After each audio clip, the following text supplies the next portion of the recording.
That was genuinely one of the best games and an all-time classic.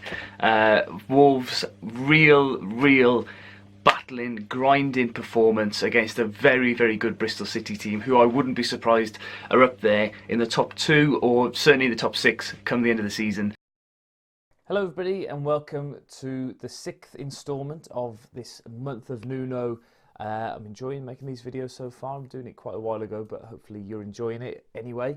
Game against Brighton is tomorrow, but in real life we're in the international break. Oh, mad. So anyway, I'm going to take you back to Christmas 2017 and a game against Bristol City. High-flying Bristol City. They'd just beaten Manchester United as well in the League Cup. They were doing really well. Like Bristol City always do around about November, December time. They were one of the form teams in the division. And we turned up there expecting a challenge. And we had a very, very tough challenge. And probably the game of the first half of that season. We had a tough game against them at Molineux, 3-3 draw. Danny Bart rescuing a point for Wolves with a bullet of a header.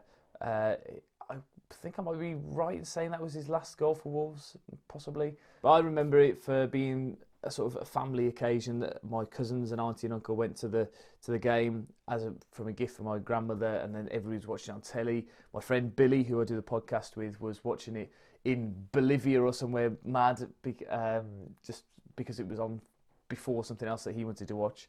But the whole game, as it was unfolding, in my eyes, seemed like it was going to become a classic. The jeopardy that we had, where Danny Bart got sent off very early on for a big lunge, definite red card. Then Nuno's reaction to that led to him being sent off. So we were without our captain at the time and manager. So it showed the character of the squad to be able to deal with that. And they did. They got to half-time at 0-0. Really unfortunate goal, deflection from Ryan Bennett, which John Ruddy probably had covered, which then meant that we were chasing the game. But Matt Doherty being brought down by their goalkeeper, leading to a free kick just outside the box, which Barry Douglas whipped in past a new goalkeeper, because of course he got sent off. And then I think most Wolves fans would have been happy with a point from that position. I think we did really well to get back into the game, but then the scenes at the last minute, Ryan Bennett's header, Barry Douglas.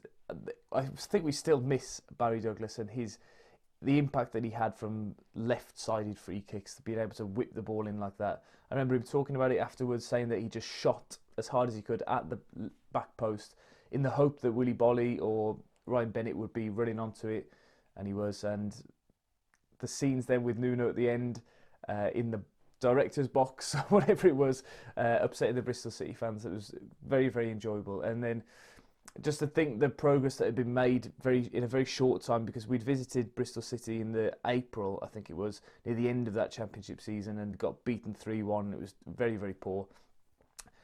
To turn it around and to be at the top of the table at the end of the year, and to be grabbing 3 points and wins like that from the jaws of defeat, I think was a real show of our character, of the team's character.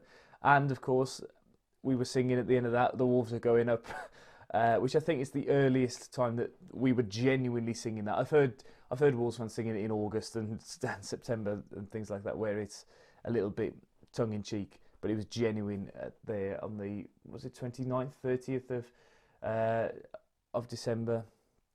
Amazing. One of my favourite away games. But as we'll go through this list, there's been quite a few in the 2 years under Nuno, and I mean, if he stays for another 5, 6, 7 years, who knows what we might go on to achieve. And even if we don't achieve anything in terms of trophies or league wins, we've still got these moments, these individual moments that we crave as football fans.